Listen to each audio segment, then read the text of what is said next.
In heart's deep, a compass lies, guiding us under life's vast skies, pointing to right, away from wrong. In its whisper, we grow strong. This compass, our ethical guide, with it in integrity we stride. In its path we find our way, in its light we never stray. Without ethics, man has no future. This is to say, mankind without them cannot be itself. A very good morning to our esteemed judges, talented participants, the worthy teacher in charges, and the lovely spectators. I, Shikhatri, take this opportunity on behalf of the Secretary of the event, Mr. Sanjeev Kumar, Principal APS Udhampur, to welcome you on day 2, match 4 of Northern Command, AWWA Ethics Bowl 2024. We pay our sincerest gratitude to Mrs. Asha Suchandra, Regional President, AWWA Northern Command, who took keen interest in the commencement of Northern Command AWWA Ethics Bowl 2024. Without any delay, let's start with the proceedings. I would take this opportunity to introduce our esteemed panel of judges for today's event. Our jury of the day consists of influential individuals who achieved several laurels in the field of education. We first have with us an impactful and eminent personality, Colonel Santosh Kumar, Director, NCVET. Colonel Santosh Kumar is the member, secretary, and the director in the National Council for Vocational Education and Training. He is serving Indian Army from last 33 years. He has commanded 20 Surveillance and Target Acquisition Regiment, 625 SATA Battalion, and 3 Infantry Division Provost Unit. He has held 2 prestigious staff appointments in the Army headquarters.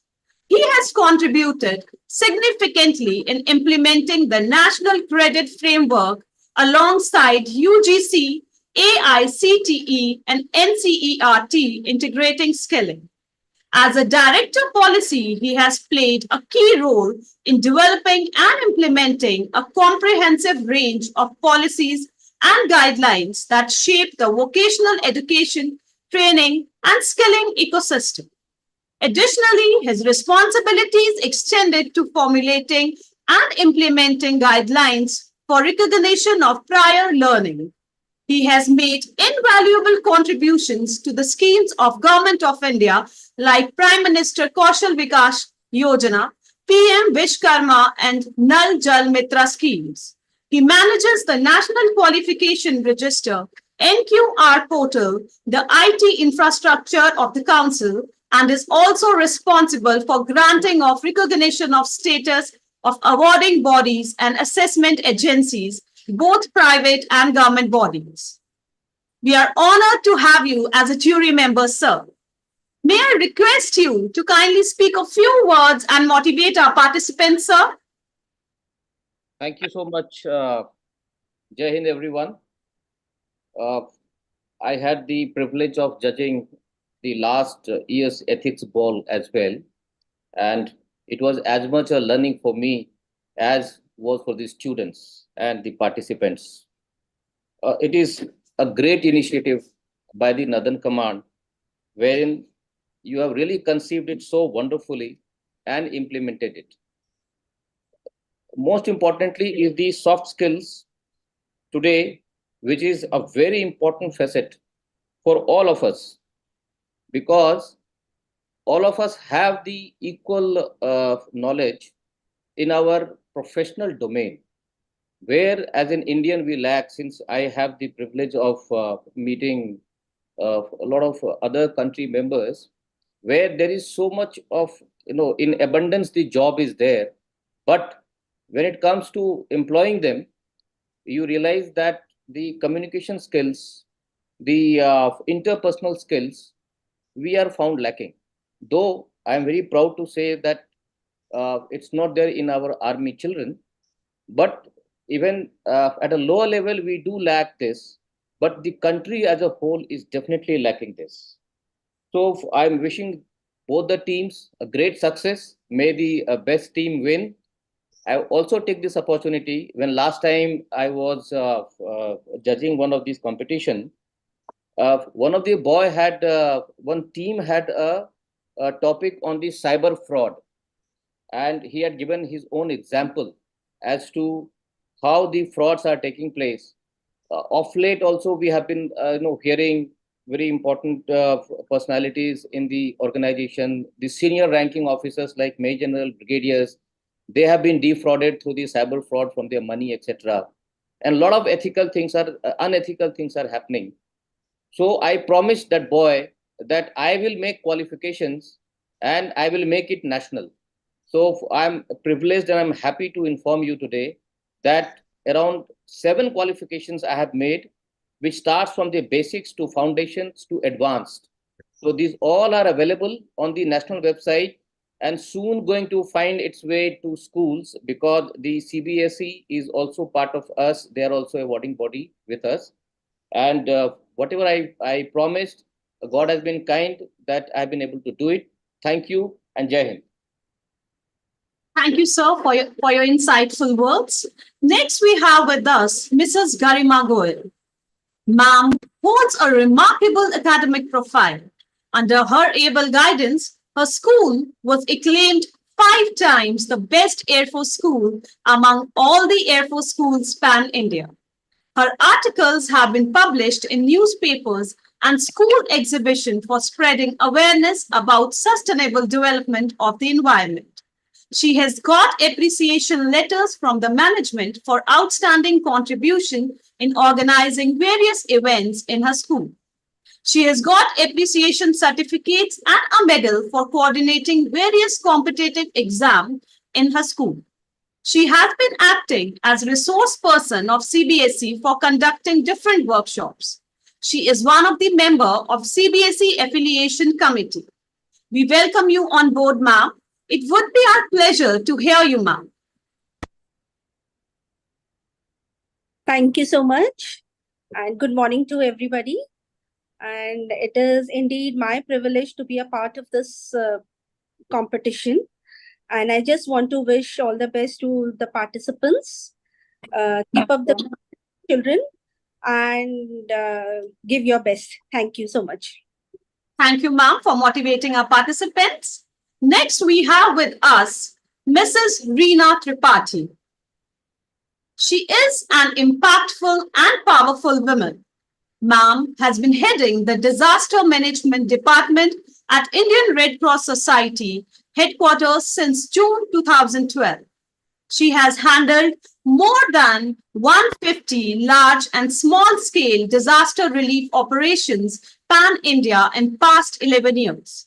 With the background in writing and editing, she has contributed towards the Strategic Development Plan and other documents published by IRCS. She has represented IRCS in the first Asian Ministerial Conference for Disaster Risk Reduction. She visited Manipur for on-site assessment of the issues, problems faced, and facilitated especially women and children. The work done and inputs provided were highly appreciated by the state administration and the governor of Manipur. Thank you for being with us today, ma'am, as a jury member. May I request you to impart some valuable success strategies to our participants, ma'am? Namaskar, and thank you so much for it's a privilege to attend such an event and to be able to share my experiences and perhaps a little bit of my skill set with all the students. I wish you all the best, and please give your best to this wonderful event, as it is going to be a stepping it's a stepping stones towards your adult life, when you are going to step into a new environment as you grow, and when you start working, go in or intern with some companies or join your college. So this, you will remember all these things that you are learning during such events, and they will really hold true when you are in a dilemma. Thank you so much and all the best. Thank, thank you, ma'am. Thank you, ma'am, for those encouraging words. I'm sure all our participants will give their best. Time judge for today's match is Mrs. Monica Cole. She is also one of the moderator in Northern Command, AWWA Ethics Bowl 2024. Welcome, ma'am.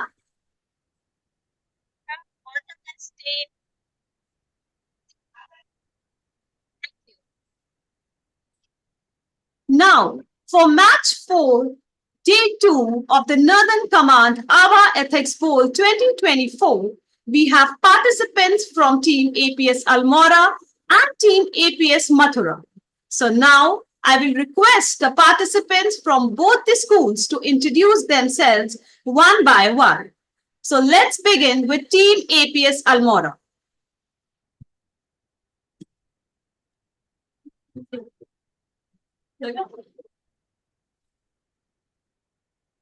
With utmost reverence, I extend my heartfelt greetings to the esteemed judges, all the guests, and my fellow participants.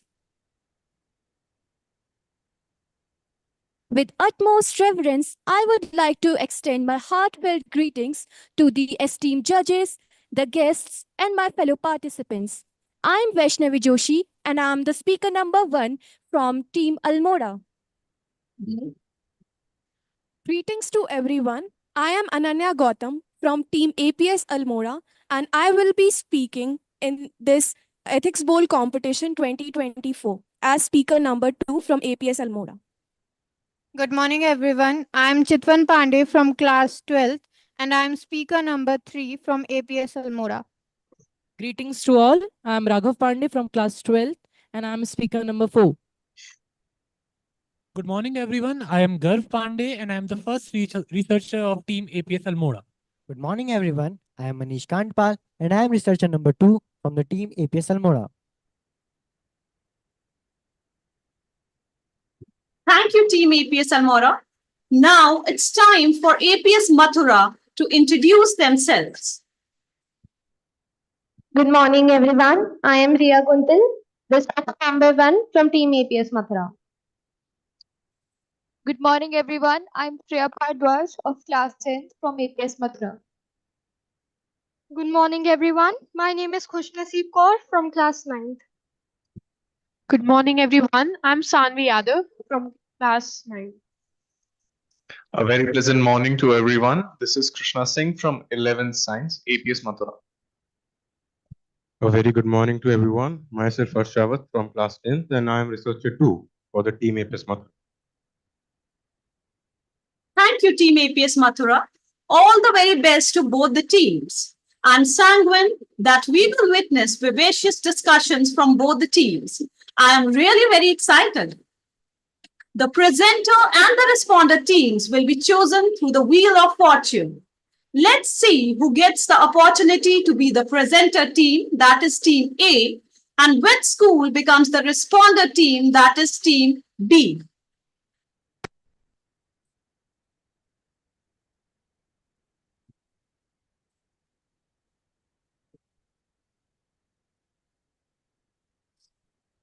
So here we have our Team A or the presenter team, APS Mathura, and Team B or the responder team, APS Almora. I request the judges to know that APS Mathura is Team A, the presenter team, and APS Almora is Team B, that is the responder team. Albert Einstein once quoted, "You have to learn the rules of the game and then you have to play better than anyone else." With this mantra for the success, let me briefly explain the rules. Though the important guidelines and rules have been already shared with everyone, but still I would request all of you to listen to them carefully. Each team will be given 8 minutes to present, including answering the ethical question put up by the moderator at the end of the case study. A reminder bell will be given after 6 minutes, and a final bell will be given after 8 minutes to sum up the case. After that, 1 mark will be deducted for every minute excluding the time limit. The other team will be given 3 to 4 minutes to confer and 5 minutes to comment. A bell will ring after 5 minutes. The other team is also required to ask maximum of 2 questions to the presenter team post their commentary. The presenter team will be given 3 to 4 minutes to confer and come back with the answers. No cross-questioning by other team is allowed. The presenter team is required to answer the questions put up by the other team within 5 minutes. The team can decide whether all members will speak or only one member speaks. A reminder bell will be rung after 5 minutes. After this, all the judges will ask one question each. They are allowed to cross-question the presenter team member. The presenter team will get 3 to 4 minutes to confer and get back with their answers. Once the next team starts, the same format as the one mentioned above will be repeated. I hope the rules are clear to everyone. Someone once said, discussions are always better than argument, because an argument is to find out who is right and a discussion is to find out what is right. So let's try to find out what is ethically right according to our participants. Team A, APS Mathura, be ready. I'm going to read your case study now. The title of your case study is Use of AI in Autonomous Vehicles. Scenario: XYZ Corporation has developed an advanced AI system for autonomous vehicles. This AI is designed to make split-second decisions in various driving scenarios to ensure passenger safety and efficient navigation. The system has undergone rigorous testing and has proven to be highly effective in most situations. One day, an unexpected scenario occurs where the AI has to choose between two potentially dangerous outcomes. First, swerve to avoid hitting a pedestrian who suddenly crosses the road, risking the safety of the vehicle's occupant and nearby cyclists. Second, maintain the vehicle's course, which would likely result in a collision with the pedestrian, but minimize risk to the vehicle's occupant and other road users. The AI is programmed with ethical principles prioritizing human life, but the situation presents a dilemma where either choice could lead to harm. So my questions for you, Team A, APS Mathura, are: how should the AI prioritize different lives in this scenario, considering the potential impact on both pedestrians and vehicle occupants? Second, what ethical considerations should be taken into account when designing AI systems for autonomous vehicles to handle complex and morally challenging situations like this one? Team A, you have 8 minutes to present your case study, and your time starts now. Good morning, everyone, respected judges and my fellow participants. Blake Irving once said, "We are entering the era of artificial intelligence, an era that will change everything." In recent years, the advancement of artificial intelligence and its integration into autonomous vehicles has presented numerous opportunities to revolutionize transportation. Autonomous vehicles, also known as self-driving cars, are vehicles equipped with advanced sensors, cameras, and AI algorithms, which enables them to work on their own without any human intervention needed. These vehicles have the potential to reduce incidents, ease traffic congestions, and also improve overall road safety. However, these advancements also come with hosts of ethical issues related to safety concerns, decision-making dilemmas, and legal liability issues. Hence, striking the right balance between technological progress and ethical consideration will pave the way for a safe and a more responsible future for autonomous vehicles. AI systems in autonomous vehicles must be programmed to make split-second decisions in emergency situations. This is what is done. This is what has been said. But my respected judges and fellow participants, AI systems may face situations where there is no clearly or morally a superior option. For instance, in a multi-vehicle accident, the AI might need to prioritize someone's life over another. This may lead to morally challenging trade-offs. Passing it on to Sanvi. Thank you, Kushnasim.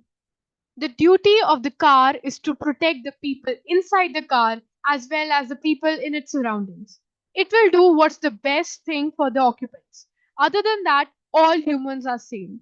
Implementing such prioritization raises complex ethical, legal, and practical questions. For instance, how do you determine who should be prioritized? Should it be based on the number of people at risk, their age, their roles, or other factors? This situation is a classic trolley problem. This has raised debates and discussions among policymakers, engineers, philosophers, and many more. And there is no universally agreed upon truth. Now, ladies and gentlemen, now this question has been asked, I would like to ask ourselves back. What about us? We can drive cars in a situation where we can only hit a person or a child or any other life form. What would we do? How did God or our parents program us to do? In this situation, applying brakes is the best possible solution, as doing so saves the lives of the pedestrian who is not guarded by any safety gears. The passengers, however, are less likely to be injured as there are safety features in the cars, for example, AEB, ESC, airbags, seat belts.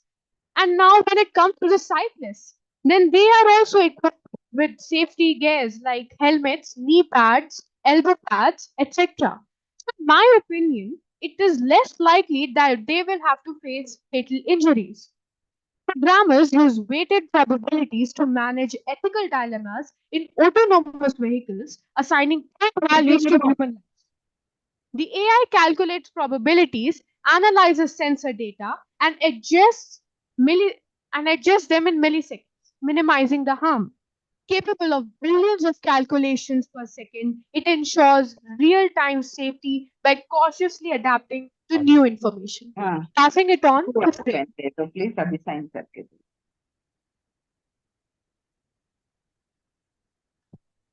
Designing AI systems requires a careful consideration of ethical principles. Firstly, the AI should prioritize human life above all else. But there are cases where the AI has to choose amongst the people only. In those times, it has to be designed to choose the most suitable option. Secondly, the manufacturers should be able to explain how the AI arrives on various decisions. And because the person sitting on the driver's seat is apparently driving, in the cases of accidents, there should be a whole mechanism for that. Also, most importantly, the system should be a non-biased one. The AI should make decisions without any bias towards any particular group or individual.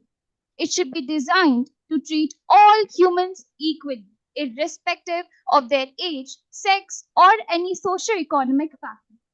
The AI must comply with all the rules and regulations that are associated with the autonomous driving and safety. They should engage communities in their activities and set up public programs for awareness. Now, my respected judges and fellow participants, accidents can happen anywhere and at any time. And only for the familiar and the autonomous body should not be prepared only for the familiar cases, but also for the catastrophic and rare accidents where they know that it has to choose the most suitable option out of all the troublesome ones. Also, ethical framework like deontology that is following all the rules and utilitarianism that is minimizing harm should be followed so that there's the least chance of accidents to occur. Passing it on to Krishna. More than 25,000 people lost their lives on the roads of European Union. more than 90% of these fatalities were caused by human errors. In the light of these facts, researchers and companies around the world are working on advancing driverless autonomous vehicle systems with a major goal of increasing road safety and comfort of motorized transport. Autonomous vehicles or AVs are expected to have a global impact that will change society, safety of roadways, and transportation system forever. AI is the new electricity. Just like electricity transformed industries, AI will do the same. In US and UK, 90 to 95% of the accidents are caused due to human errors. Reports say that with the coming of AI driven cars, these can be mitigated. In Finland, 73% of the pedestrian accidents can be avoided. In US only, 90% of the cases can be avoided. Theoretically, we could be able to save 30,000 people per year in US.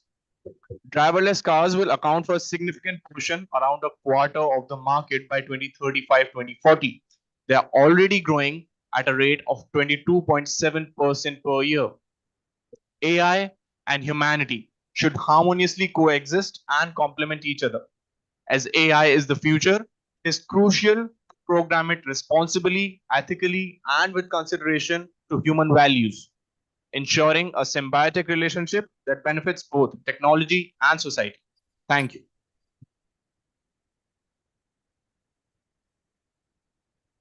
Team A, your time is up. Team A, you spoke eloquently. Those were some thought-provoking thoughts points presented by you. Now, Team B, you have 3 to 4 minutes to confer, after which you will present your summary and will also pose maximum of 2 questions to Team A. Your time starts now.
Team B, APS Almora, your time is up.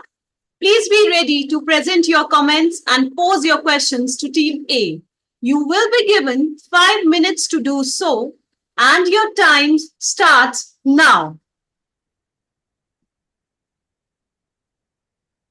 Dear competitors, your presentation was quite intriguing, but we would like to point out some loopholes in your speech. Now, for the first one, you must have come across a glaring accident case which left the nation grieving and the riders of the car into their graves. It was the accident case of a famous industrialist of India where the airbags failed to open during the horrifying accident. So, how are you going to justify your statement that the AI is servile to save you from fatality during such accidents? Because this seems shallow at some places. You clearly mentioned that self driving cars are not prone to accidents. But let me tell you that self driving cars are more prone to accidents. And here is the data there are 9.1 crashes in driverless vehicles per million vehicles miles driven. And this data becomes almost half in the case of conventional vehicles, which is 4.2 conventional vehicles per million miles driven. So you must uh, be particular about your data and try to uh, enhance your data. Our intelligence is what makes us human, and AI is an extension of that quality. And right now, the technology is not very much developed. You clearly mentioned that AI does not need human interference, but until it is not developed fully, it surely requires human interference. In your verdict, you mentioned that AI should save the lives of the people, but not a single time you mentioned the alternatives and betterments in the field of autonomous vehicles, and you never mentioned the advanced safety features like ADAS and AI navigations. Now, for our first question, I would like to ask that how should the responsibility for potential harm caused by autonomous vehicles be distributed between programmers, manufacturers, and users? Now, for our second question, it is a world with AI needs engineers and programmers with precision and high accuracy. In a country like India with low literacy rate and most people do minimal jobs and not everyone is well literate, how can we ensure that the accountability of how can we ensure the accountability of AI?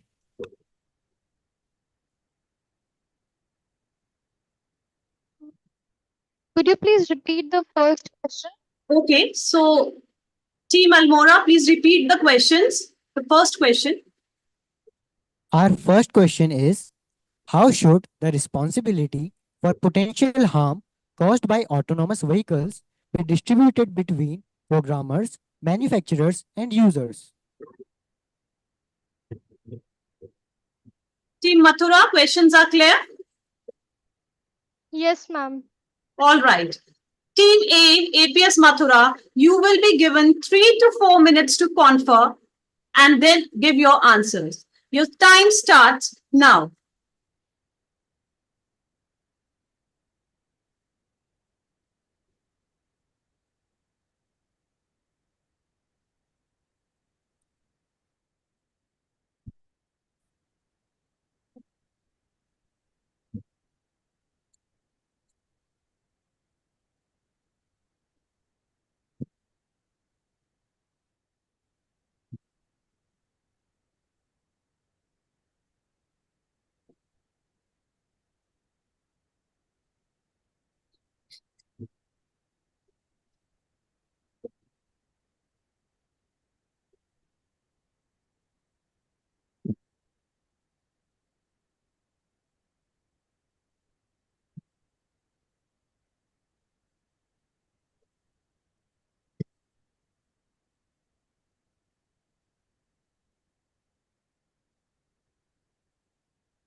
Good morning, Mr. Manish.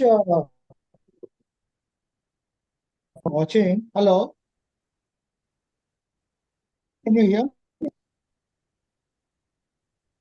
Mr. Munish, can you hear me?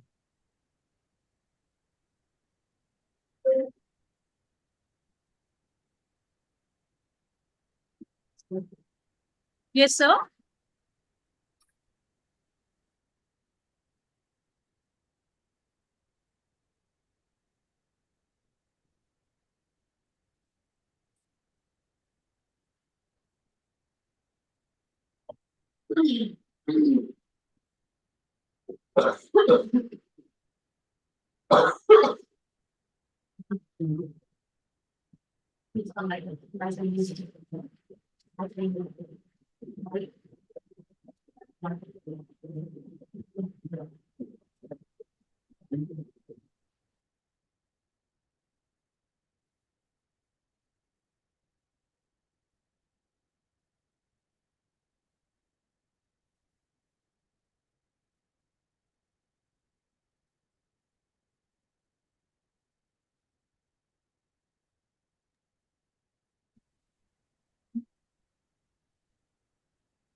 Team B, APS Almora, kindly set your frame. All the students should be visible. The students sitting on the side are not at all visible.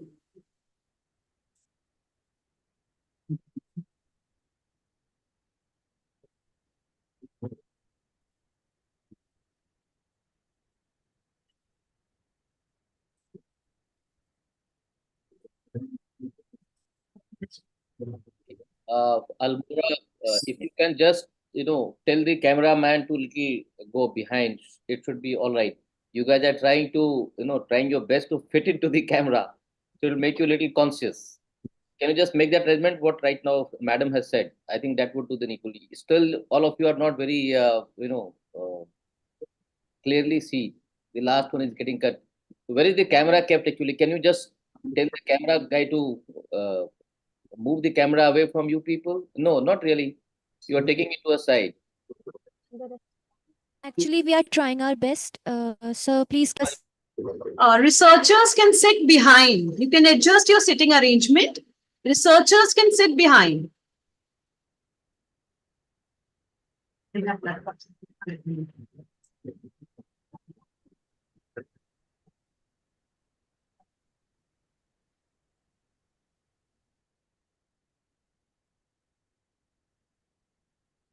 Start.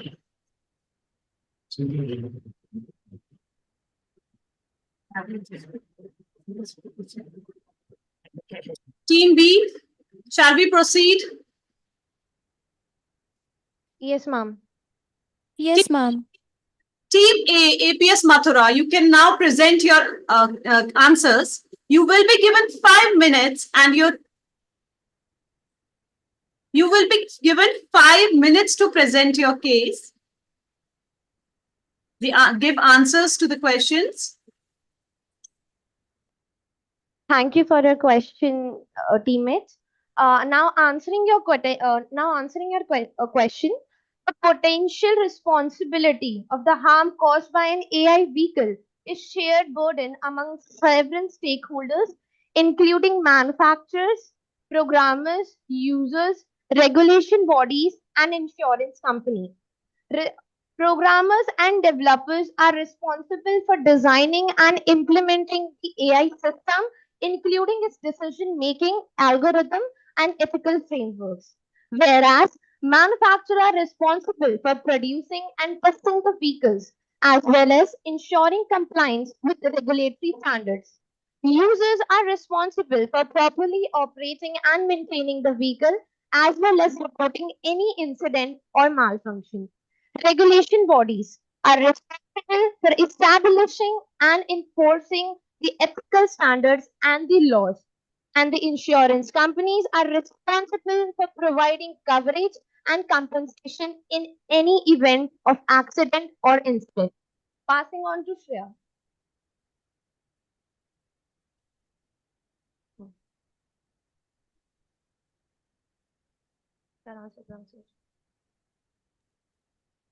There's a great question.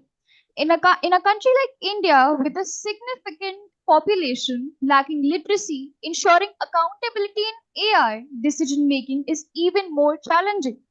Here are some potential strategies to address this. Multilingual support. The AI systems could be designed to provide explanations and intersurfaces in multiple languages that could be understood by everyone. Secondly, visual and auditory explanations. Using visual and auditory slides like images, videos, or audio messages to explain AI decisions in an easily understandable form. Thirdly, intermediaries and facilitators. Trained intermediaries like communities or local leaders could help bridge and gap between the AI system and end users, explaining decisions and gathering feedback. Thank you. Thank you, Shreya. I would like to add on that AI is a developing technology. We cannot expect AI to be so advanced. Right now, it's still improving. We can take an example from cars itself. When cars were introduced, the risk of accidents was also high, but we didn't stop using them. AI is developing. We need to let it develop. We need to use it to find out the mistakes in order to move forward. So, accountability over here, the government has not made any laws regarding this, neither has other countries. So, in our personal opinion, holding the producers and manufacturers accountable fully for the responsibility of these accidents may not be ethical at all points because it is developing. They may not know the accidents happening at that time. Thank you.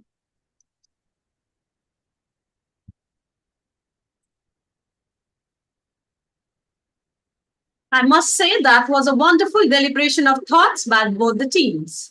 Now it's time for the judges' questions. May I request our first judge, Colonel Santosh Kumar, Director NCVET, to pose his question to Team A. Sure, ma'am. Before I ask a question, I have a inquisitiveness. I just wanted to be at ease. So the children where they are sitting, I find there's one laptop and one tab at the extreme ends. What is that for? Is it connected? Does it have the internet connection as well?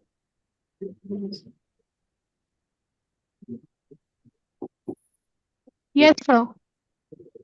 Okay. So good to see that the topic is AI and you must be making good use of ChatGPT. I'm very sure. Okay. So I have a question. Again, before I throw a question, I would have loved if the APS team, Team A, that is Mathura, they could have given the example of India and not the European Union. Because I wonder if your children had an opportunity to go outside, things are much better there. Just to give you an example, I also used the same chat GPT which you used. Okay. So if you look at our country's death rates due to accidents, 4,61,312 in a year. And out of that, the death alone is 1,68,491. तो जो अपनी देश का समावेश है और जो माहौल है और जहां हम हैं, मैं आप बच्चों से यही कहना चाहूंगा कि let's promote the Indian thoughts, the Indian subcontinent, the areas around us, because you are the future. Most of us generally take the examples of the European nations and the other countries overseas. यदि हमें इस माहौल में रहना है, we have to think through our issues and then find a solution, because you people are the future. यदि आप लोग भी यदि शुरू से ही यदि विदेशों की परिवेश में यदि ढल जाएंगे, it's going to be a little difficult for us to start thinking and getting out of the problems which we as Indians face. Notwithstanding, it was a good attempt by each one of you. I have a question now. The question I have is, you talked of AI, you talked of driverless cars. So I'm just imagining, because I live in Delhi, so just thinking that, just imagine a world which is filled of self-driving cars. Okay, there's no one there. So what are the ethical challenges which you feel will arise due to widespread AI use in transportation? Now look it from the point of view of the Indian context. Don't look it from the uh, overseas countries. I hope I have made my question very clear. Yes, sir. Thank you, sir. Thank you, sir. Team A, APS Mathura, you will be given 3 to 4 minutes to confer and come back with the answer. Your time starts now.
Thank you, sir, for an interesting question. Before I start, I would like to tell you that this answer is not from ChatGPT. We have brainstormed a lot on this. Okay, so regarding the ethical implications that are there in introducing AI in India is endless, but the broad points may be, for example, the legal framework it needs to strengthen up, because we can take a recent example, the Porsche incident that happened. A 17-year-old boy was drunk and driving a Porsche, which ended up in the passing away of two innocent civilians. So over here, AI is developing. If the legal framework it's not strict enough, including the literacy rate, which is still low, it is difficult to introduce AI in the rural parts, especially when literacy rate is pretty low. Other than that, we see that people who are not well educated, they are taxi drivers and all. Introduction of self-driving cars may snatch this job from them. So India, in our personal opinion, is not ready for AI in transportation yet.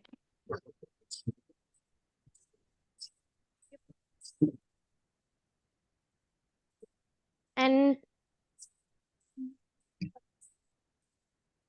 as stated by Sanvi, our country is not firstly fully developed for implementing AI in the automated vehicles.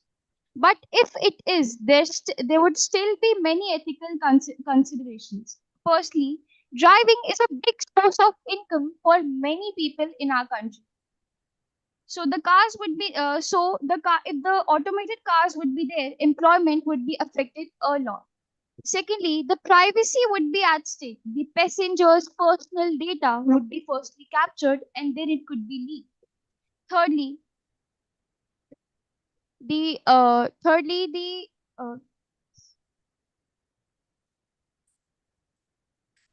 thirdly there would be an environmental risk that these cars would use a lot of amount of concrete and other and fossil fuels that would ultimately deplete the natural resources.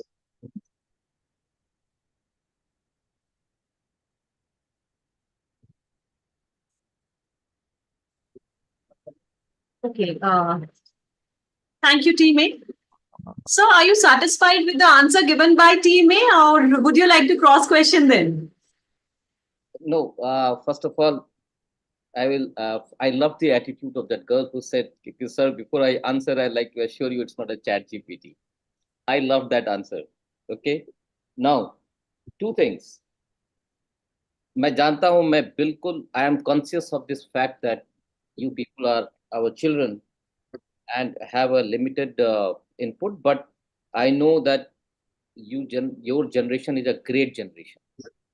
So I'll just like to correct you on two aspects. Okay, one is one of the participants a little while ago showed so much of magnanimity in her thoughts and actions by saying that it doesn't make a difference that whether it is right now developing, we have to allow it to happen, give it a chance, things like that. And when you had to answer this question, you contradicted it by saying a lot of jobs will be lost, blah blah. The second aspect one the child mentioned was the data privacy. So don't worry, I assure you from the government side that I wonder if you children are aware, very recently an act has already been passed and it's a very stringent act. You know how we have been acting so harsh on the WhatsApp and other messages, with regard to the data privacy. So don't worry on those aspects. My humble request to all the children will be that think through the problem. You will get to know the answer. So the question which I asked was, what are the ethical challenges? Because it's AI. So what is AI? If this is a subject which is very close to my heart. So I'll just take 15 seconds if the moderator allows me. Sure, sir.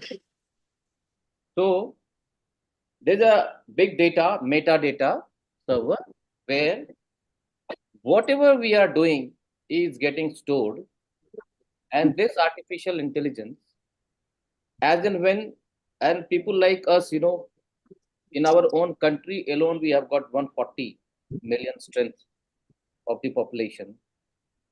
यदि पूरा आप लेके चले तो it crosses beyond a few billions and all, 8 billions plus. What I'm trying to say is that all this data which is being fed, these are getting stored in big data, okay, metadata. And people like us are every day throwing challenges, questions. People are reacting with the answers, etc., etc. And these data are there. So what does the AI do? It Once you have thrown a question, it takes the input from there, the relevant input, and gives it to you. So the difference between the AI data or the decision and the human brain is we have a heart and we have a mind. We apply both. So sometimes, the soul or the heart becomes more predominant, and the decision could be right or wrong from the perspective of human values. Whereas when it's only brain which is taking a decision, then it is absolutely oblivious of the human value. That's the major difference. And this challenge is going to come in the real life as well. So these data can be manipulated as well. That the program, it is so well programmed because hackers are there. They can hack these programs and make it in a manner that suddenly in a day you will find thousands and lakhs of accidents taking place. Why? Because somebody misinterpreted that data. यदि आप इसको इस हिसाब से सोचते तो probably we could have really got a wonderful answer, but I am happy to say that you people really attempted it well, and bless you. Thank you so much. Thank you, sir. Your guidance will significantly enhance our students' understanding of ethical uses of AI. May I now request our second judge, Mrs. Garima Goyal, to ask her question to Team A.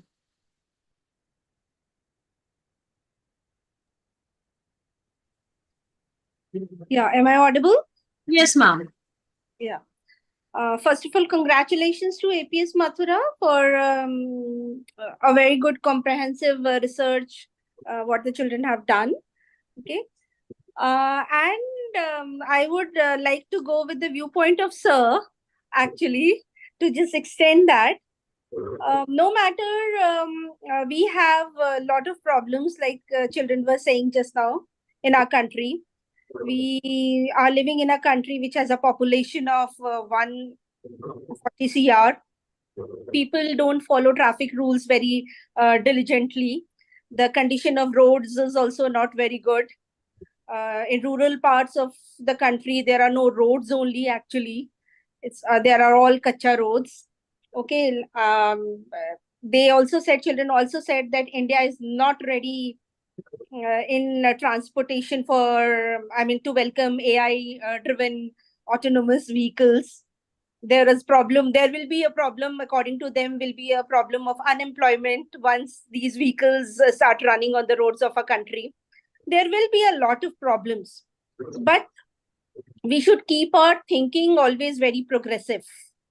That is very, very important. I just want to share a small experience of my life with everybody.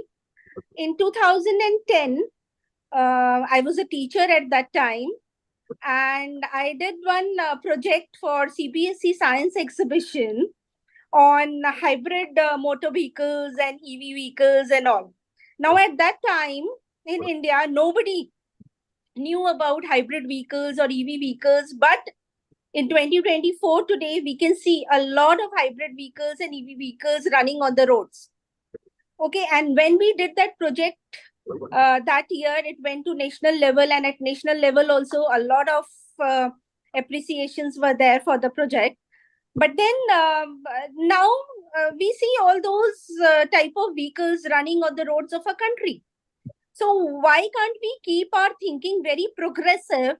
why can't we see some positive side of it? And I also agree with the students that AI is still developing. There are a lot of things which still need to be developed in AI. But to add on what Sir said, my question to team APS Mathura is, in spite of all these problems and all, what can be the success rate of AI driven vehicles on Indian roads according to them? Okay, what they see, what can be the success ratio?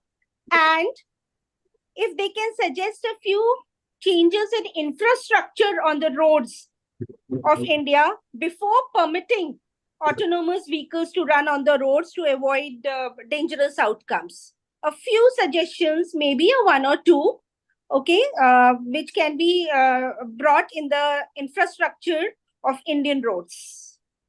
Thank you so much. Is the question clear, children? Yes, ma'am. Thank you, ma'am. Thank you, ma'am. Team A, you will get 4 minutes to confer and come back with your answer. And your time starts now.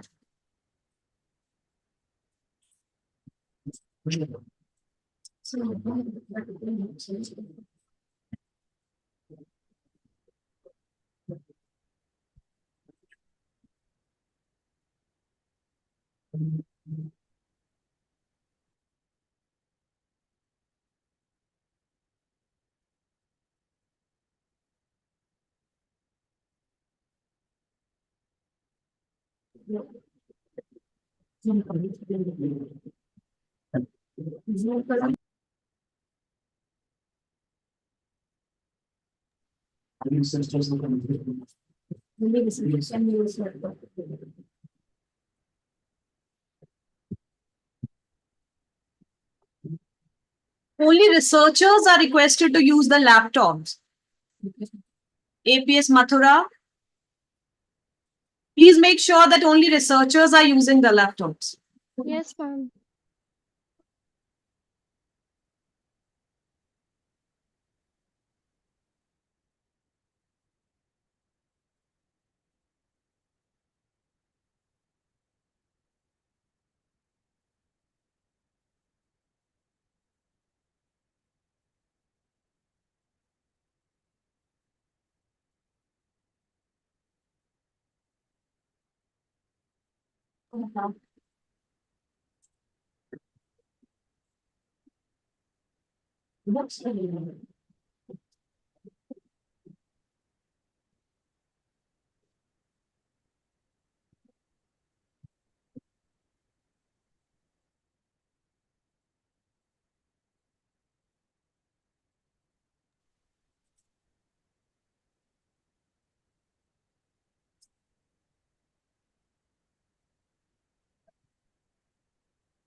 We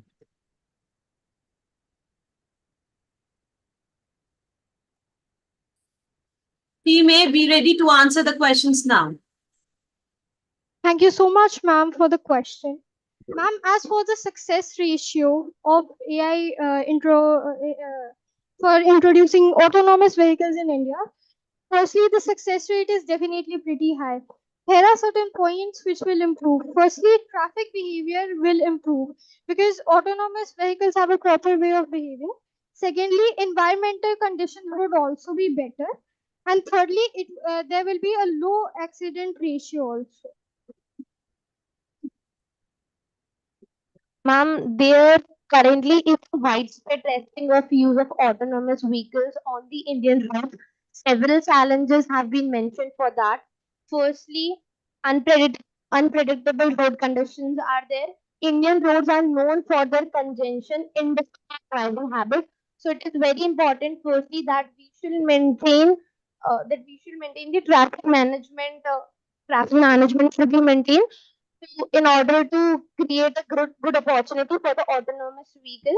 When legal loopholes are there, as the Motor Vehicle Act in India doesn't currently have provisions for autonomous vehicle, which means Indian government has not ready to accept autonomous vehicle or Indian road till now. But with the increased participation of youth, with the increased technology coming up in India, we are very sure that the success rate of autonomous vehicles in India is pretty high. And by the upcoming decade, we are very sure that India will be having autonomous vehicle on the roads. Mostly, the main thing is that traffic management should be better. This is the only way by which we can ensure that autonomous vehicles are there in India as well. Thank you. Thank you, Ria. I would like to add on that currently the success rate if AI is introduced in traffic is low. But in the coming years, I'm sure a progressive nation like India will definitely move towards success. An important point is environmental factors because India has many seasons. Monsoon is there, severe summer, winter, and all. So AI has to be trained and developed in a way that it can accurately monitor and what are the accidents and possibilities that could happen, which I think AI is not capable of doing currently. It changes require time, and over time, I'm sure that India will definitely have a pretty high success rate. AI comes to India then. Thank you.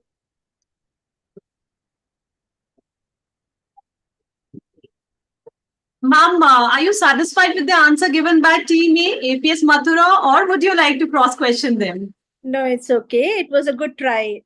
It was a good try. Okay. Thank you so much. Thank you so much, ma'am, for sharing your life experience with us. It will definitely help us and all our students in the future endeavors. May I now request our next judge, Mrs. Reena Tripathi, to pose question to Team A. Yeah, this has been a very, very interesting debate. Can you hear me? Am I audible? Ma'am, you're not audible. Now, am I audible? Yes, ma'am. Yeah, so it is really interesting and emerging topic, artificial intelligence, and I'm glad kids are using Chat GPT because it kind of prepares them for and we have to kind of understand, learn, and work with internet in our generation. Now, this generation has to be quite prepared. Excuse me, ma'am. I'm sorry to interrupt, but your voice is not clear on this side. Moment. I don't know. Okay. Now is it clear? Yes, ma'am, it's better now. Yes, ma'am, perfect. Okay. Okay, I think I need to hold it closer. So, very first point is that like our generation had to understand, learn, and work with all the the work ways of working which came with internet, like researching through the internet, working on Word, working on emails. So this generation, presently we are holding this event, they have to learn, understand, and leverage artificial intelligence. So it's really heartening to see how beautifully they are presenting their understanding of this very powerful tool which is there in hands of humanity now. My question to them is, like, we understand, every one of us, हम सबको पता है कि अगर internet थोड़ी देर के लिए भी जाता है तो हम लोगों की कितना फ्रस्ट्रेशन होता है और कितना हम लोग हेल्पलेस फील करते हैं, क्योंकि कितनी मेल्स जानी होती है, कितना आज अगर हम देखें तो हमें election results, everybody is curious about, and there's so many other things, weather, and kids have their own, the network, they want to know about each other, and they are very heavily dependent on that. So I was wondering if they have ever wondered, and I want an answer from you, चाहे research करके, चाहे आप खुद सोच के दो, it's good to research. um, what happens in case we have some kind of, आजकल आप सुन रहे हो एक्स क्लास सोलर फ्लेयर्स हैं, या कोई डिजास्टर आ जाए, ठीक है, डिजास्टर आ जाए, फ्लड्स आ जाए, सुनामी, या फिर that kind of a disaster, an earthquake, which kind of completely disrupts the internet, okay, and you are having all these AI supported automobiles, and when this internet connection fails, how do they maintain functionality and safety in such a scenarios? Have you thought about it? What do you propose? And in case you can research, please do let us know what are the provisions in case the internet fails. I hope you understand the question, how these automobiles, which are working through internet connection, Starlinks, etc., if in case the internet fails due to some kind of calamity, disaster, or some unforeseen, unprecedented event that happens, like these X-class solar flares, which disrupt all these magnetic fields and all that. So, how do they maintain functionality and safety in such scenarios? Can you research or think and tell us about that? Thank you. All right. I hope, Team A, the question is clear to you. APS Mathura? Yes, ma'am, it's clear. All right. You will be given 4 minutes to confer and come back with your answer, Team A. And your time starts now.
Your time is over, team A.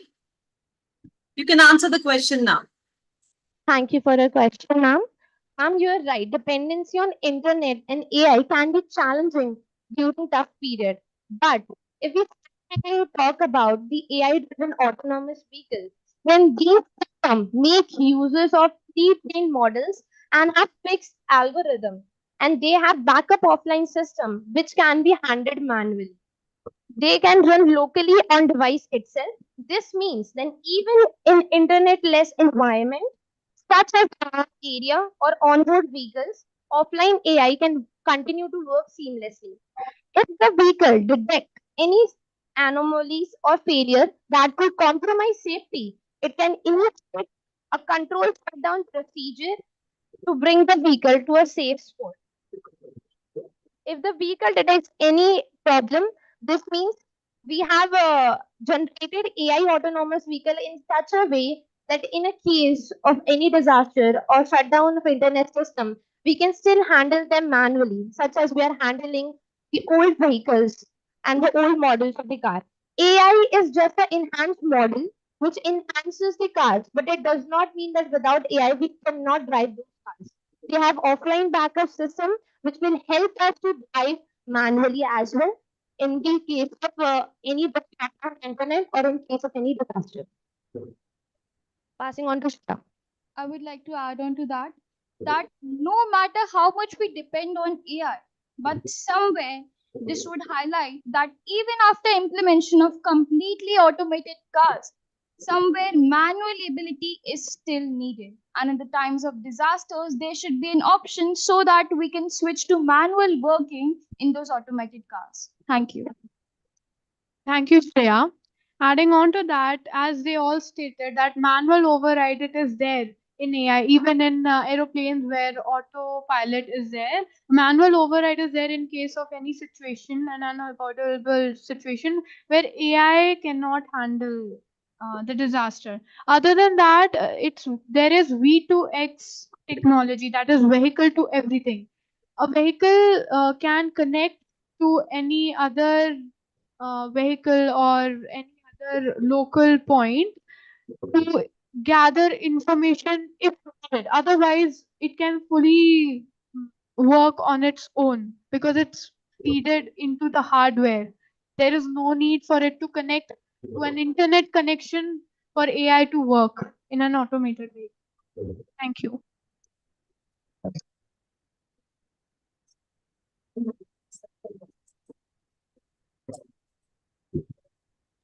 Ma'am, would you like to cross question team A?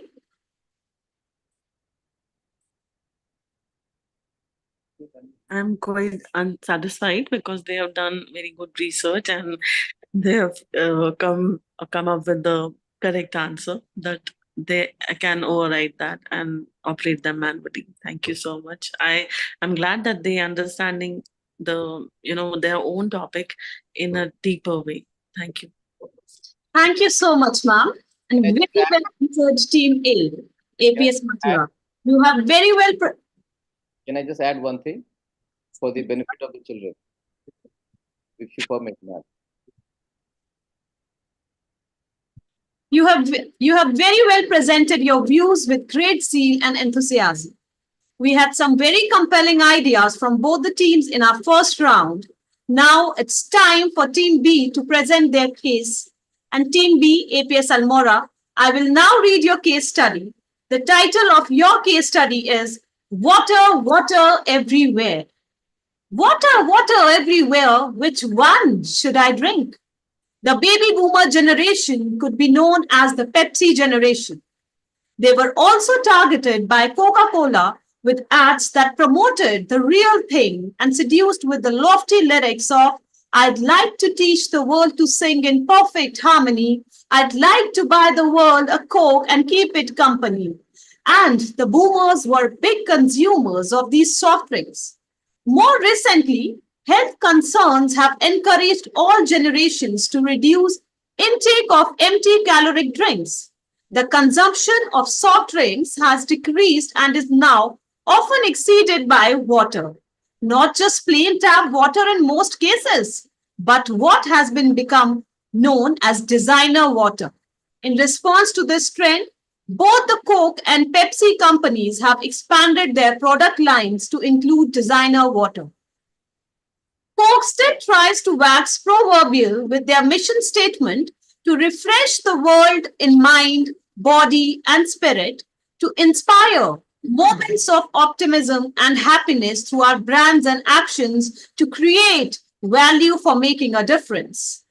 Pepsi is less ethereal and perhaps more understandable with their mission statement to provide consumers around the world with delicious, affordable, convenient, and complimentary food and beverages, from wholesome breakfast to healthy and fun daytime snacks and beverages to evening treats. Both companies have been successful in their shift away from their original products and towards selling water. Pepsi's Aquafina is the #1 bottled water seller in US and Coke's Dasani is #2. Both products are basically tap water that is purified and then bottled. The companies enjoy a markup of 133% by using local tap water from Detroit, Coke, and Phoenix and Denver, Pepsi. This practice has led to the substantial controversy in cities like Detroit, where many residents have had water shut off by city for unpaid water bills, while Coke has continued to profit at the same time as having unpaid bills. The sale of bottled water raises many ethical considerations, including, is glass better for environment than plastic? Where is this water sourced? How should we think about the variety of options available to the customers, from tap water to the spring or glacier water, from distilled to purified to flavored, and the fact that attractive packaging can influence buyers? Why are soft drinks alive and well in US often cheaper than bottled water? So, we are asking you, the next generation, what do you think about the moral and ethical consideration of bottled water and implications for today's world? Of note, both Pepsi and Coke have documented commitments to social and environmental sustainability. So my questions to you, Team B. First, is it ethical for companies like Coke and Pepsi to exact such a huge profit for bottling what is basically tap water? What could they do to make this practice more ethical? Second, should the free market economy dictate how water is sold and distributed? Now, Team B, you have 8 minutes to present your case study, and your time starts now. Thank you so much for dictating us our case study, ma'am. Now we would like to present our viewpoints on the same. Picture a time not so long ago when the vibrant melodies of I'd Like to Teach the World to Sing in Perfect Harmony danced across our television screens, and the jubilant clink of soda bottles echoed through the ears. This was the era of the baby boomers, where soft drinks reigned supreme, and brands like Coca Cola and Pepsi wove themselves into the very fabric of our culture. But today, the landscape has dramatically shifted. The effervescent allure of sugary sodas has given way to a more health conscious era. Concerns over health and the insidious grip of empty calories have driven a sea change, steering consumers away from the sugary elixirs towards the pure, unblemished embrace of water. But not just any water, designer water. In response to this liquid renaissance, Coca Cola and Pepsi, the giants of the beverage world, have gracefully pivoted, introducing us to their latest offerings, the Aquafina and the Sani. But with shifts of tide brew new controversies. This controversy is most palpable in cities like Detroit, where a cruel irony unfolds. Here, where residents face water shutoffs due to unpaid bills, companies like Coke profit from the same local water source, despite their own unpaid bills. This stark reality forces us to confront numerous ethical boundaries. In this ethical bowl, we delve into these intricate issues, armed with the conviction and the choices we make today shape the world of tomorrow. Let us embark on this journey, exploring the depths of these ethical waters with curiosity, integrity, and a steadfast commitment to a more just and sustainable future. Bottled water is one of the most consumed healthy beverages in the world. At a compound annual growth rate of 5.3%, bottled water sales may surpass $500 billion by 2030. In the United States of America, the regulation of bottled water has always been left to the Food and Drugs Administration, FDA. However, the regulation of tap water is conducted by the Environmental Protection Agency, EPA. The EPA imposes higher standards and requirements for quality than the FDA does. This implies that tap water undergoes more stringent regulations than bottled water. Marketers and advertisers promote it as a symbol of status. Celebrities are seen drinking bottled water during their interviews, concerts, and shows. Hence, this further increases its prestige. A brand of Coca-Cola company was accused of containing high levels of bromate in 2009.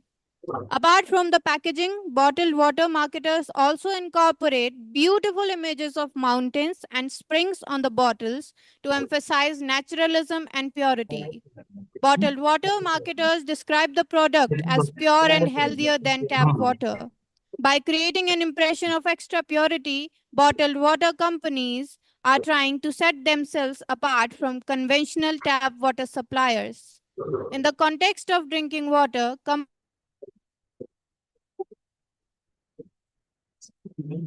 companies operating in negroid countries on ethics can exacerbate existing inequalities and contribute to public health risks.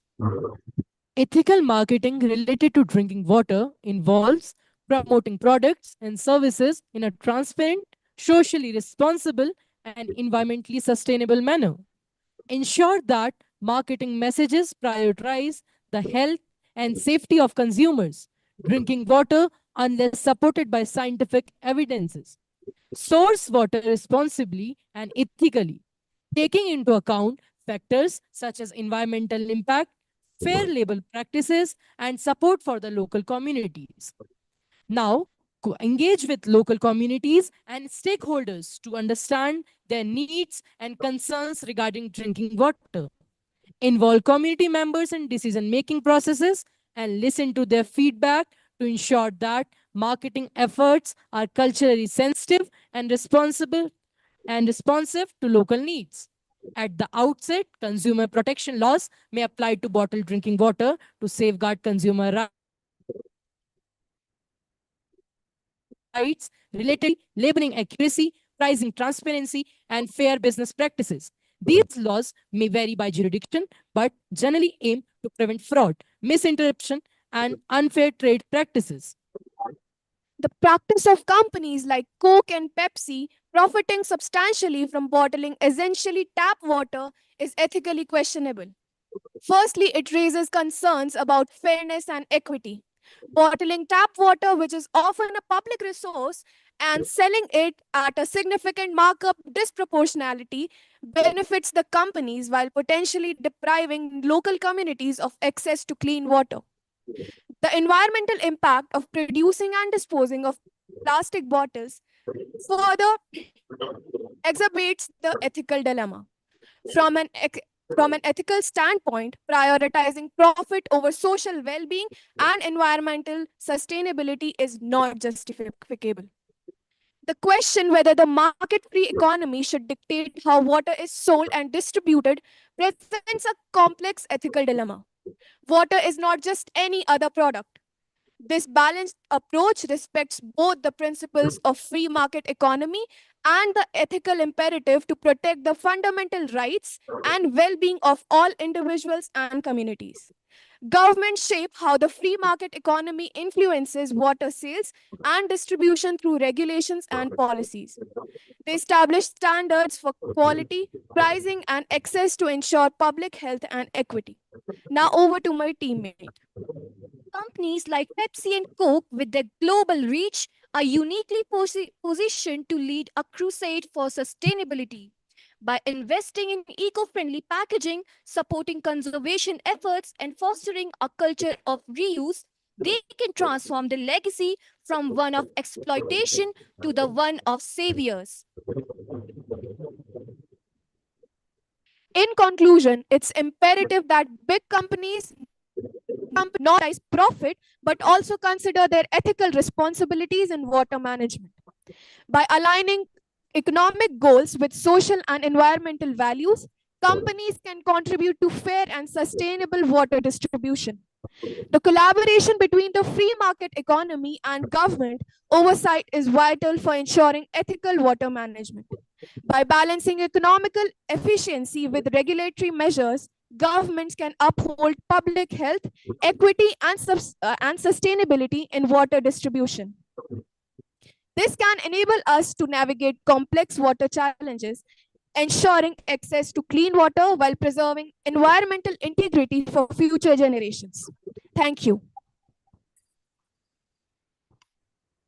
All right, Team B, you have brought out some compelling facts. It was quite a stimulating discussion.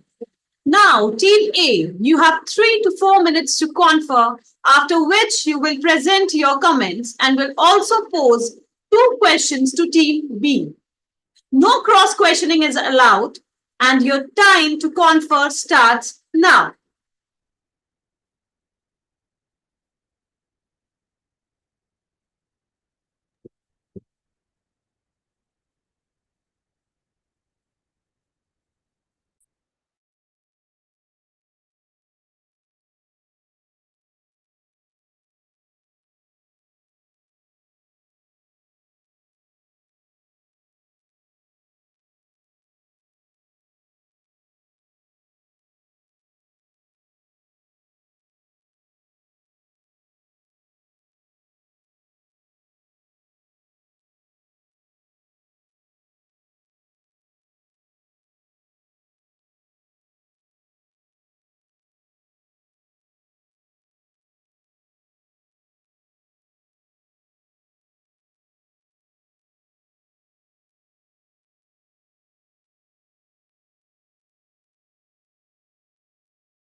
Team A, APS Mathura, your time is up.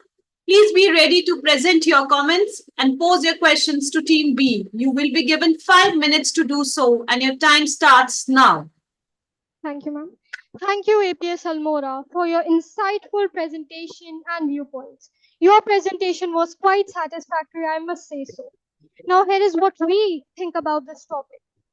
Jalam hi dharate Vishwam. This means that water sustains the world. From the Ganga in India to the Nile in Egypt, and the Amazon in South America to the Thames in England. The water of these rivers not only unravels the spiritual essence, but also shares the cultural symbolism of oneness. But gone are the days where water, one of the five elements of our existence, was considered divine, mystical, powerful, and holy. In the present times, the people now recognize the quality of water present in lakes, rivers, groundwater, or whatever medium they're drinking water from. Now, this awareness has increased the demand of mineralized, purified, and oxygenated water. Here is another factor. The increasing population and scarcity of drinking water has proven what one of the most renowned poets, S.T. Coleridge, once said: water, water everywhere, not a drop to drink. Passing it on to Shreya. So almost every point was covered in your presentation. Like you stated, least use of plastic should be there for the sustainable environmental goals, and public involvement should be prioritized. But one thing that you could have added is that other than gaining profit, one more main goal for the companies can be providing water to the people. And bottling water and then selling it is not the only way for doing that. They can align with the organizations and corporations that work for the public's welfare and provide clean water to those who cannot afford their water bottles. Passing it on to Sam. Thank you, Team Almora. The points were pretty satisfactory from my side.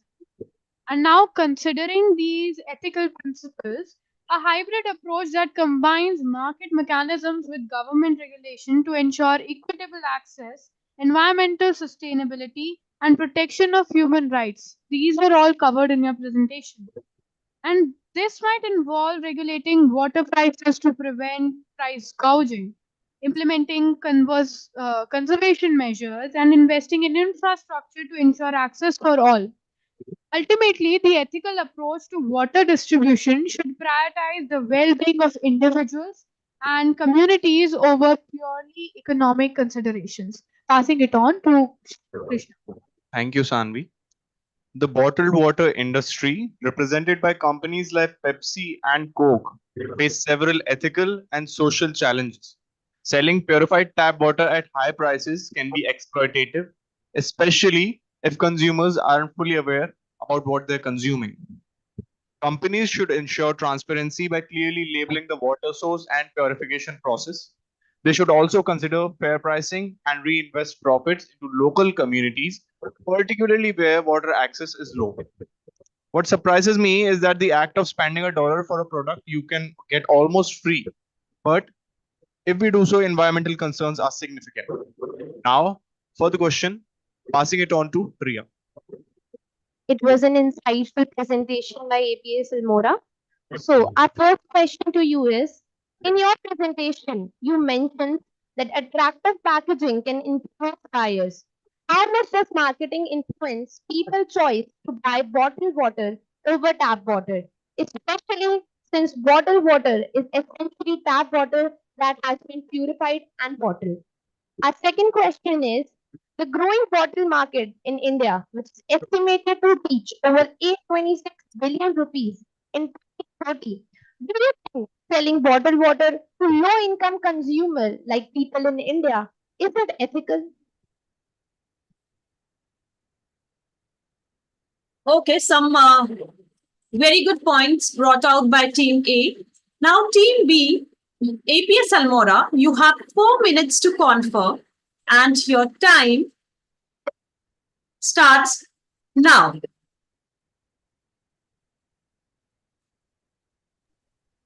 Sorry for interrupting at such an awkward time, but we were not able to, hear the questions put up by our competitors. So All let me right. All right. All right. No problem.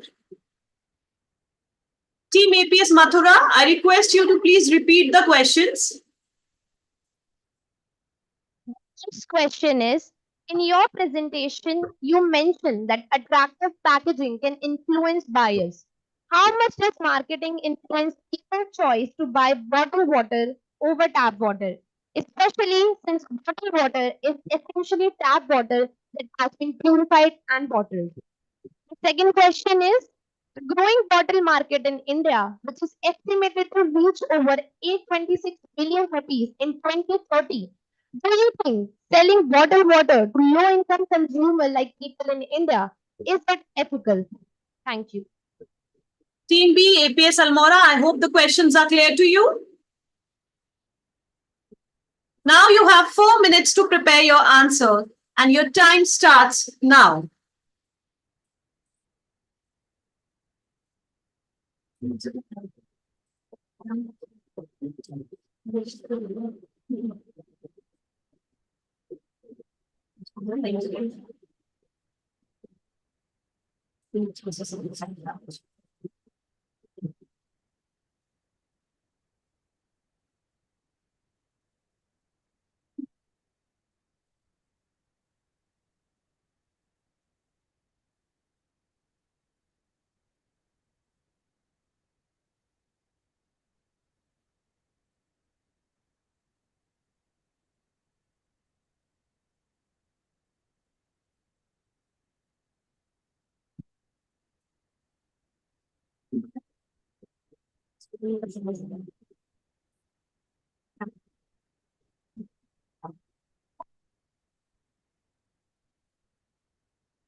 Team B, your time is up. You will be given 5 minutes to present your answers. And Thank your you, time team. starts now. Thank you, Team Mathura, for asking such insightful questions. The point that you mentioned that water is no more divine and pure, and there is a need for oxygenated and mineral water, then it is clearly mentioned in the case study itself that companies are just bottling tap water, nothing else. So there's no question of oxygenated and mineral water. Moreover, we talked of EPA and FDA. EPA is more stringent than FDA in the water quality, and clearly tap water is better than bottled water in countries like USA, as mentioned in the case study. Over to Raghav. And the answer for the question that the companies use uh, advertisements for promoting their drinking waters, and they use actors and different attractive advertisements. And the answer for that is we can have an example of Bisleri that provides drinking water in India, and they uses Rajasthan's example for promoting their Bisleri water. They use the locals instead of using actors, big multinational companies, people. They use the locals of Rajasthan, including the camels, to promote their drinking water in the places where the water scarcity is more. And the second one that you mentioned, that we should provide drinking water to all the people. So the answer for that is our Indian government right now providing the drinking water under the scheme of Har Ghar Jal, which is providing drinking water to every people of India, including the poor uh, peoples and poor sections. Over to Vaishnavi and Ananya. Okay, so I'm going to answer your question, which was is it ethical for huge profit making companies to draw profit from local communities? So the ethics of large companies making profit from local communities, especially those are not even well off, is a complex issue with several considerations. And here are some aspects. First is exploitation. If a company is exploiting local resources without fair comprehension or consideration of communities' needs, there is a wide there's a widely regarded it is widely regarded as unethical. Extracting resources like water from a community that is already struggling with access to these resources can lead to further uh, hardships and deprivation. Uh, if a company's operation make communities dependent on its presence without creating opportunities for independent growth and development, it can be considered an unethical. Companies should be transparent about their operations and resource usage as the benefits they provide to local communities. This builds trust and ensures accountability. Companies should avoid excessive markups on products sourced from local communities, ensuring that the benefits of any increases are shared fairly with the community. Thank you.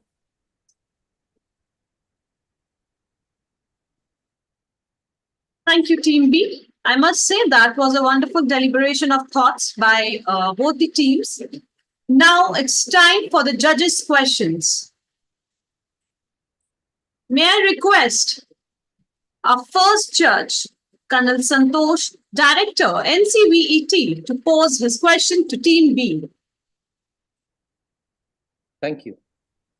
So, before I ask a question, I want to clear my doubt on one aspect. It appeared to me when the presentation was being given, I could be wrong, so I want to clarify. It appeared to me that there's a teleprompter, that auto cue, in front of the uh, team. So, team, is that, I hope it is wrong. My apprehensions are wrong.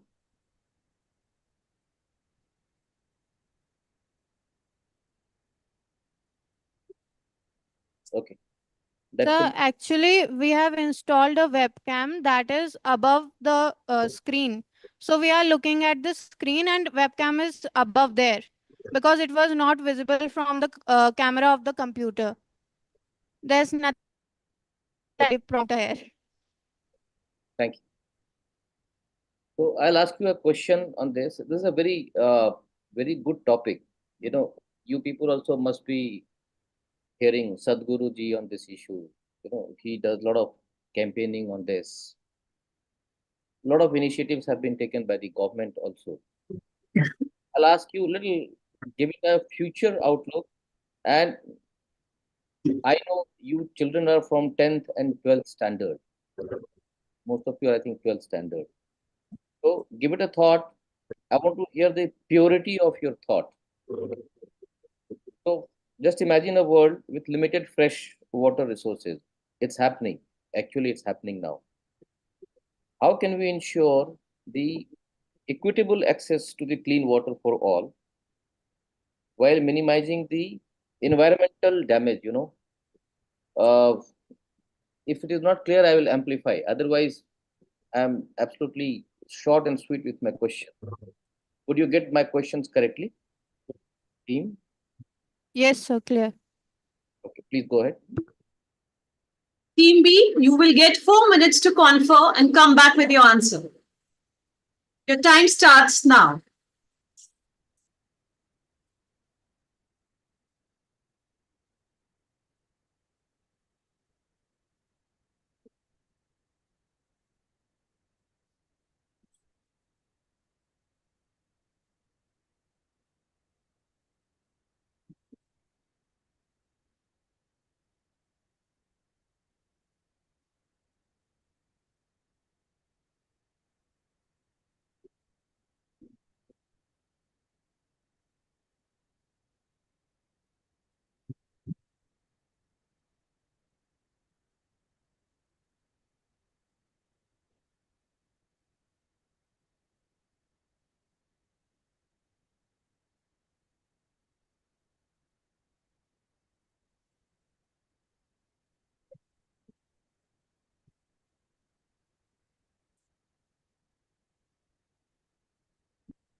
Team B, APS Almora, your conferring time is up. You can present your answer now. Thank you so much, sir, for your insightful question. Your question has really added charm to this discussion. So I would like to answer your first question. The explosion of technical advancements in every aspect of our lives has made it possible to achieve the impossible. For example, the technologies used by the Orient nations in the present times, which convert seawater into pure water to supply it to their people, and also the invention of a latest technology, that is a cycle that converts atmospheric humidity into water. Also, it is undeniable gospel that humans' greed is inevitable even for the nature. We had seen during the corona times that when the humans were all inside their homes, there are mystical and pious rivers like river Ganga and river Yamuna were as clean as they were in the earlier times. So if we want to conserve water, especially pure and fresh water resources, we need to put a stop to our human activities that damage the nature and are polluting our nature and our water resources. In this way, we can conserve a lot of pure water, which can be later supplied to our people, and the world can become happy again. Now, passing on to my teammate. Now, again, thank you, sir, for your insightful question. So, as we know, there are certain resources which, however, it is in our private property, it cannot be our private resource. It always belongs to a nation, such as the minerals of our nation. As such, we can also make a law or an act so that the water in private properties of companies and other businesses which use this we use these water bodies, it should be limited so that they should use a limited amount of water from that water bodies, and the rest of the water should be used for the local people that are living in that area. And as for the next point, I don't know if this is popular in other places or not, but in our city, Almora, there is a place known as water ATM, which is set up by our local bodies. So it provides water to our local people at a very cheap rate so that everyone can get water, even though they are poor or in a bad situation. And some other uh, processes by which we can mitigate the risk of water scarcity are water stewardship, which is evaluating water using sustainability and value chain and setting a water consumption and pollution reduction target. Next, water conservation, which is installing water meters and modern appliances, switching to renewable fuel sources, and using waterless technologies. Water infrastructure, which is in repairing old infrastructure, monitoring water safety levels, and reducing loss from leakage. Water reuse, which we all know, a reuse of gray water, which is the wastewater. Then rainwater harvesting, which is again very commonly known among our people of our nation. And desalinization, as my teammate already said, we can desalinize the water of desalinize the seawater to make it drinkable again. And circular water system, which is developing and utilizing circular water systems within production and manufacturing facilities. And water footprints. To understand the water footprint of a company, we should also set up technologies and water smart landscaping, using water smart landscaping and irrigation to minimize water usage. Thank you, sir. That is all from our side. Would you like to cross question, sir? No, given the time, they have done a good work.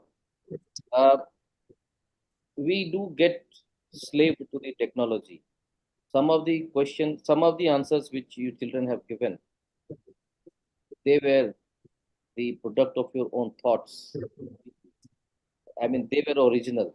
Some of them got back to Hanuman. You know what is Hanuman? What is that? What is Hanuman?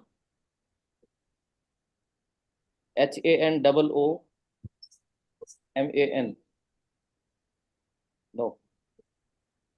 Okay. That's Indian chat GPT. Okay. Use that. Okay. So it was from there.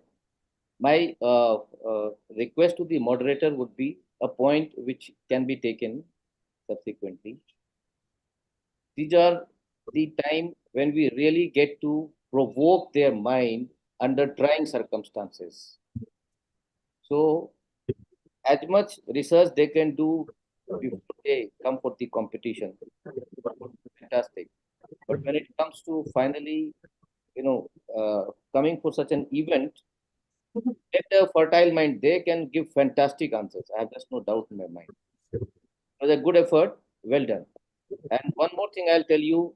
Last time, Mrs. Reena had asked a question, and you people are trying to answer regarding that automotive vehicle, that in case if internet fails, we have a system in our country also, wherein there is something called go to home, GTS facility.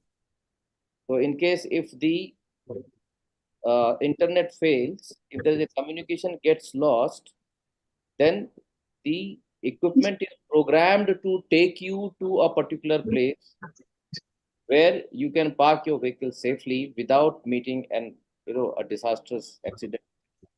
So we are quite well advanced. We are quite ahead of time. There's no doubt.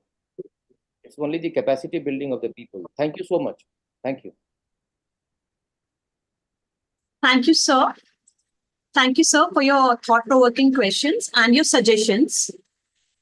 Now, may I request our second judge, Mrs. Garima Goyal, to ask questions to Team B.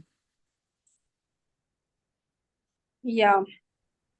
Actually, Team B, it was very, very, very elaborate presentation, very, very comprehensive one. You covered each and every point actually. My very simple question to you is that production and transportation of these bottled water consume a lot of energy. So what is the impact of production of these bottled waters on our energy resources? Maybe non-renewable resources or renewable resources, if you can throw some light on this. Thank you so much. Team B, APS Almora, you will get 4 minutes to confer and come back with your answers. Your time starts now.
Team B, your conferring time is up. You can present your answer now. Okay, thank you, ma'am. First of all, I would like to thank ma'am for her question, which really made us think out of the box.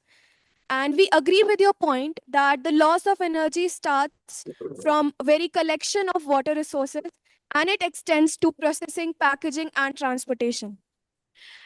Production of water bottles uh, require a lot of energy, and most of the bottles are packed in plastic bottles, which are made from polythene, which is derived from petroleum. Extracting and processing petroleum into PET is energy in is it requires a lot of energy, which contributes to depletion of our fossil fuels and it affects our greenhouse emissions.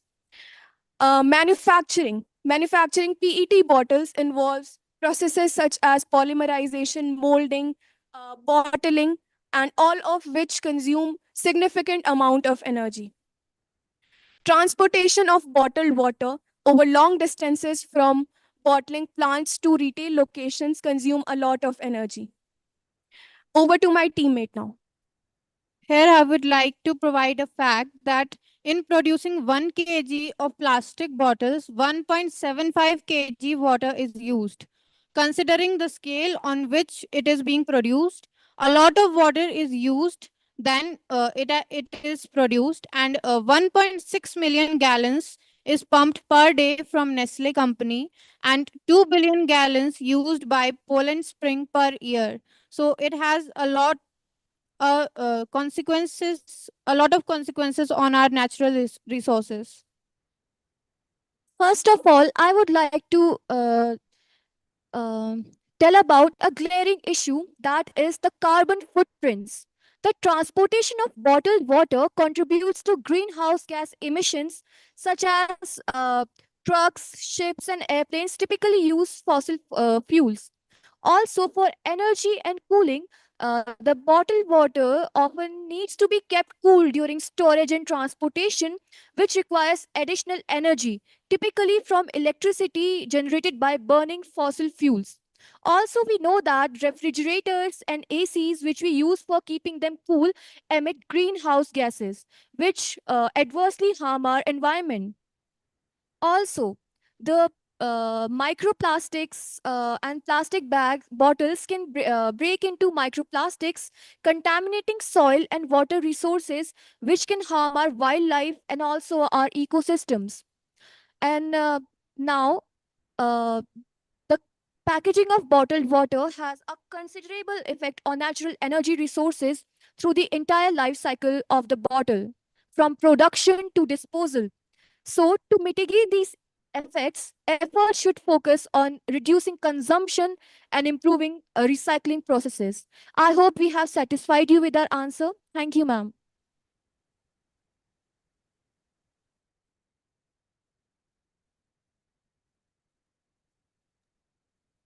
It was good. It was good. Thank you so much.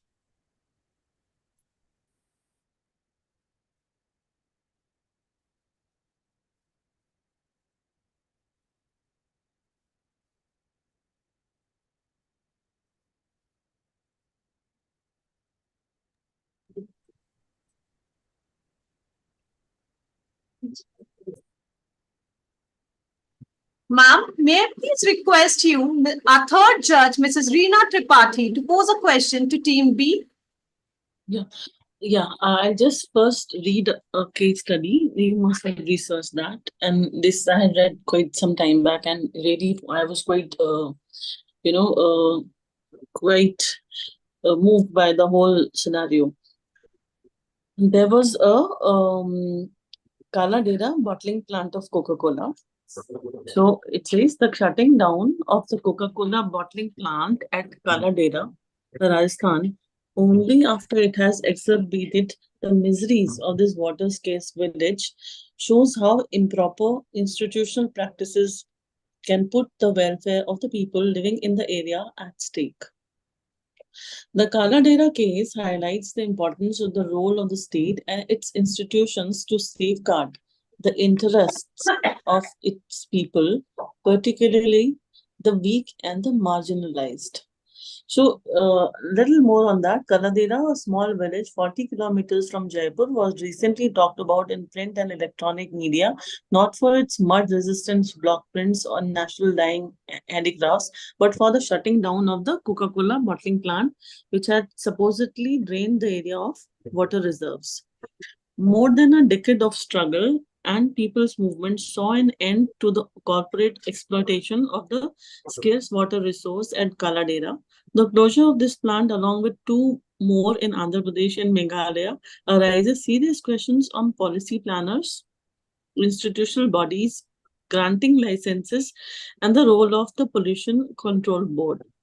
The maximum paradox was realized in 2000 when a water extracting bottling unit was allowed to set up its plant in one of the most water scarce regions of the country, Rajasthan.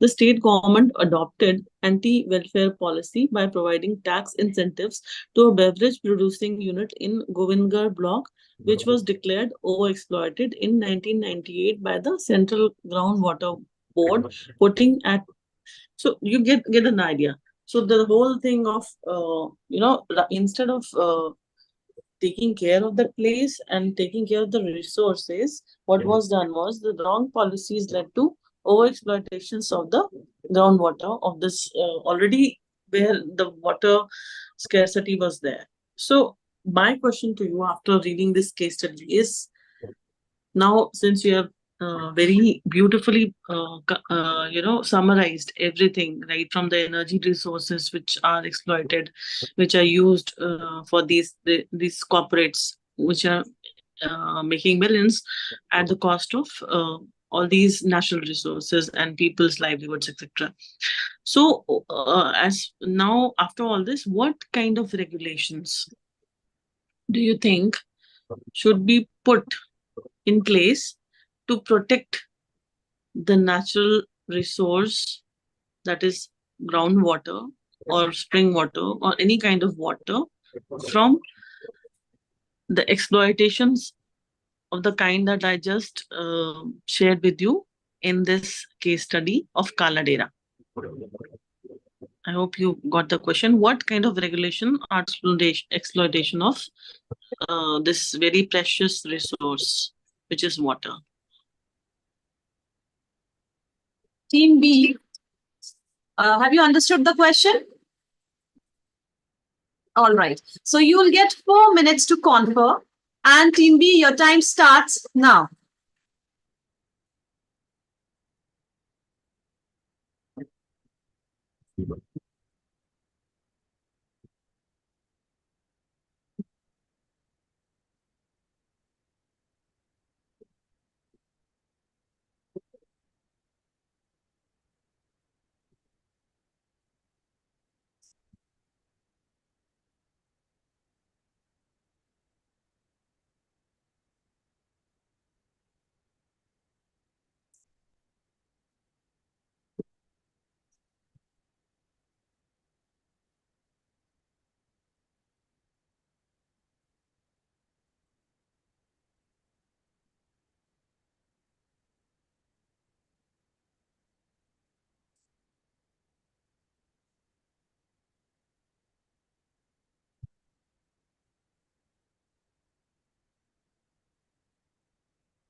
All right, so your conferring time is up, Team B. Now you can present your answers. Thank you so much, ma'am, for such an interesting question. And we have mentioned in our content that companies have to use only limited amount of water from the local water bodies. Besides, the solution to these wrong practices resulting into over exploitation of groundwater is the collection of locals. They should come together and fight these wrong policies, and they should not let wrong practices happen in their area. So they play a big role. Now, passing on to Raghav to provide some more points on the answer. Ma'am, as you mentioned that in 19, you mentioned the laws of 1988. And in regard of the same, I would like to draw your attention towards the growing concerns about the water resources and the conservation of these resources in our present government. Our present government has introduced a bill in Rajya Sabha. The name of the bill is Water Prevention Control and Pollution Control Bill 2024, that was introduced in 9th of Feb 2024 in Rajya Sabha, and that ensures that such incidents do not happen in near future. And this ensures that in such conditions like the factories and in big industries, the water resources should be used properly and without polluting our natural resources. So this is the main bill that was introduced, and it was introduced for amendment of the bill of 1974. So this is a new step in this field. And second is that Haryana, Himachal Pradesh, Rajasthan, and Punjab governments are also introducing new policies for the water conservation. So we have to promote these new initiatives to the local governments and to the local persons so that they can also take initiatives in such regards to protect our natural resources, because without the community engagement it can't be completed and we cannot save our water resources. Thank you, ma'am. Would you like to cross question, ma'am? No, very absolutely. I'm really very, very satisfied with the answer, because they have not only covered the rules, position, the regulations which have put into place recently, and also they have also spoken about the community engagement, without which any rule or regulation which the government passes or tries to enforce is not possible. And I really congratulate the team for a very correct and very effective solution that they have researched on. Uh, all the best to you. Thank you. Thank you, Thank ma'am. you, ma'am. Thank you, ma'am, for your kind words. Those were some very thought-provoking questions asked by the judges, and you answered them really very well, Team B. Well, I really appreciate both the teams for the way they have expressed their views and for the critical analyzation of the cases. So now we have come to the end of Match 4 of Day 2 of Northern Command AWWA Ethics Bowl 2024. And I'm sure that both the teams are eager to know the results. But for that, you have to wait. We will now take a 15 minutes break for the compilation of the results. I request the judges to send the result sheet in the judges WhatsApp group. Thank you. That's all from the presentation side for now. We'll meet after 15 minutes.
Good afternoon.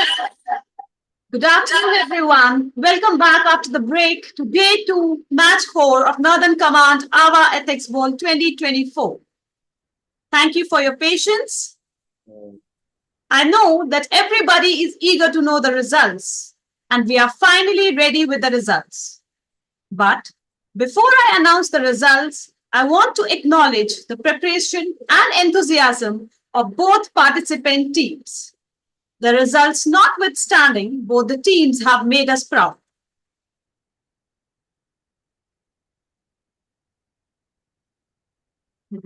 I would like to take a moment to thank our worthy judges who took out time from their busy schedules. Your time and dedication made it possible for us to reward the students. It has been a pleasure being with you all today.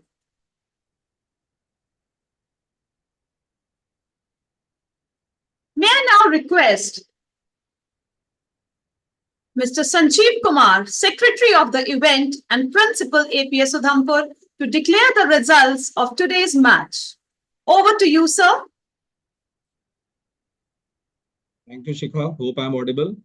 Yes, sir. Good afternoon, everyone. First of all, my compliments to both the team, APS Mathura and APS Almoda, for giving their valuable inputs on very, I will say, the innovative topic and the recent topic, that is use of AI and water everywhere. I was happy to hear all the teams, and compliments to both the team for bringing out their thought process.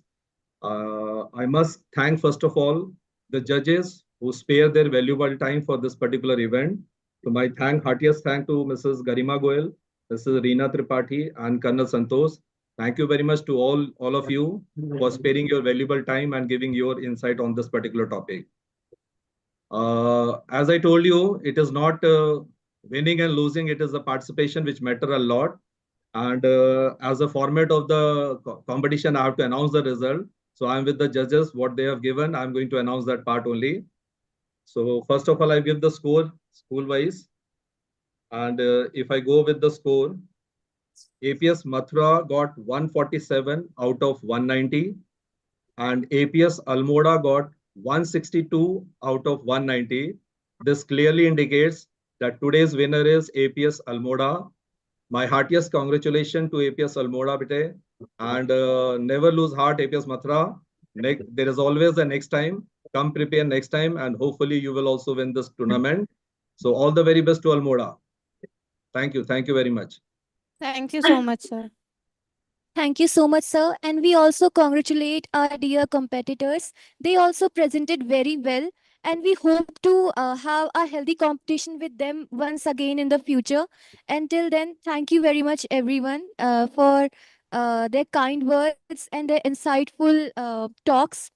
We learned a lot from this. Thank you once again. Thank you, sir. And congratulations to Team Almora from my side as well. Congratulations to all the students, staff, and the principals of Army Public Schools present with us today. Looking forward to APS Almora. Looking forward to see you in the next round, that is semi-finals, as the winner of match 4, stage 1, gets a bye. So we'll see you in semi-finals now. That's all from our side. Jai Hind. Thank you.